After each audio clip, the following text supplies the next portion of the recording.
griping and complaining.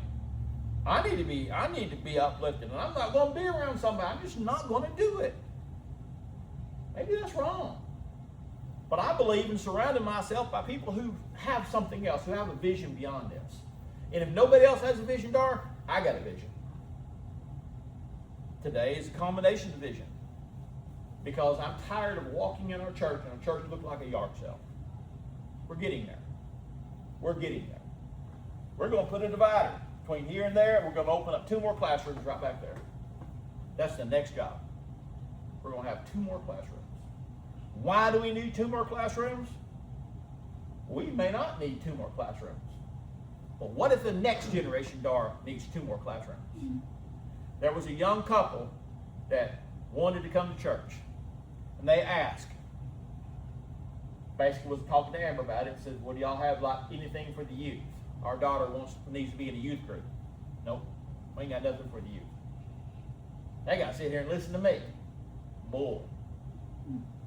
So guess what? They went somewhere else who has a youth group. They could have been here. But we ain't got a youth group. Why do we not have a youth group? I don't know. It's not my calling. It's my calling to keep the job open. It's my job to keep this thing going. And whenever somebody is ready, remember, God is waiting on you. God is trying to reach out to you. Because of how much y'all have supported everything that's been done. We've got a roof on. We're almost done with that. We've got the air conditioning. Plumbing is getting ready to be fixed next as far as the sink. We've got everything going in the right direction. We're going. God is blessing us. We're going to keep on going. Why? Because when God says no, it's not the end of the world. It's a test. To say, okay, God, if this is no, that means you put something as holy in your life, something that you're trying to start making this change, and you want to do it. I want to do this, God. I want to be this way. I remember one of the most transformative parts of my life, where I changed the most. A guy, we had built this house, Dar, and we had this little thing we was going to do. We was going to fix it up, and then we were going to sell it and flip the house.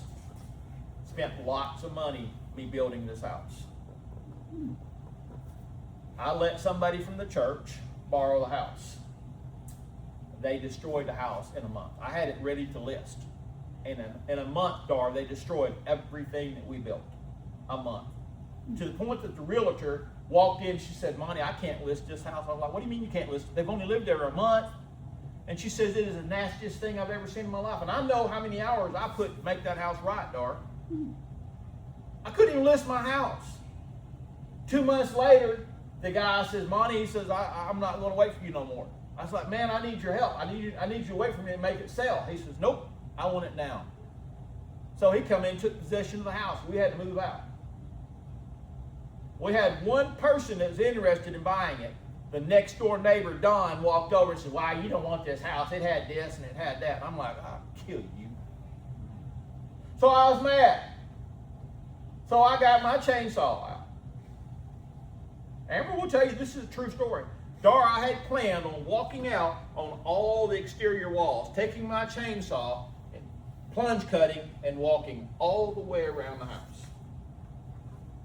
I was heading to go do it. I was headed that night to go do it.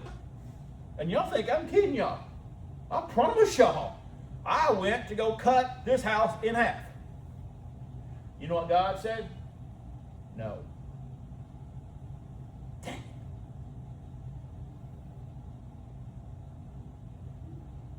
You go down this path,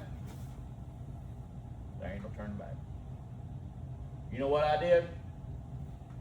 I got mad. I put my chainsaw up, and I didn't go do it. Don't mean I was happy. Don't mean I wanted it, because I wanted to cut the house in half.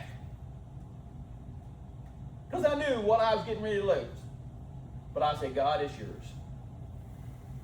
It's yours. Take it. Lost about $40,000 and a lot of labor. But I would rather lose that every day of the week than lose God. See, God looked at my sin yesterday, gave me this morning, gave me what I needed to teach y'all today beyond my sin.